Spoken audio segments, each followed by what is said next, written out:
शेतकरी मित्रांनो नमस्कार. आज आपण पाहणार आहोत कर्नाटक राज्यातील दक्षिण कन्नड येथे राहणारे अनिल बलंजा या प्रेरणादायी शेतकऱ्यांची यशोगाथा.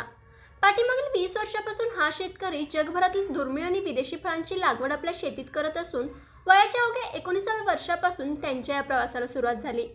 अगदी सुरुवातीला सुपारी आणि नारळाचे उत्पादन घेत असलेल्या अनिलरावांनी आपले वडील कृष्णा शर्मा ज्याने आंबा आणि फणसाच्या 20हून अधिक नवीन जाती तयार केल्या होत्या अशा वडिलांचा आदर्श डोळ्यासमोर ठेवून शेतीला सुरुवात केली.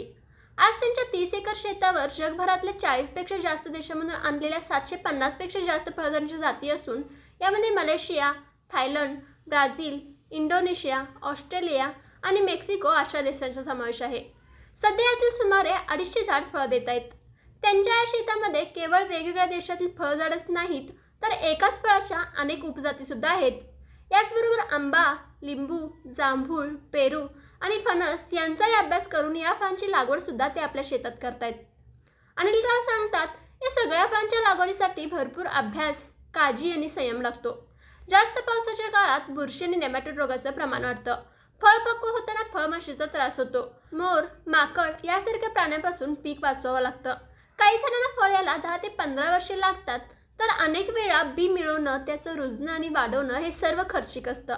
अशा वेळेस शेतकऱ्यांचा खरा कस लागतो. अनिल यांनी आपल्या शेतातील झाड मुख्यतः सेंद्रिय खत वापरून वाढवतात.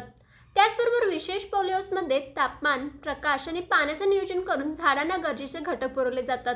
कर्नाटक राज्याच्या हॉर्टिकल्चर विभाग आणि सेंट्रल हॉर्टिकल्चर स्टेशन यांनी त्यांच्या कार्याची दखल घेतली असून या त्यांच्या यशाच्या जोरावर त्यांनी स्वतःची नर्सरी सुद्धा केली आहे, जिथून सध्या 250पेक्षा जास्त फळझाडांचे प्रकार भारतभर विकले जात असून यामधून ते लाखो रुपयांचा नफाही मिळवतात.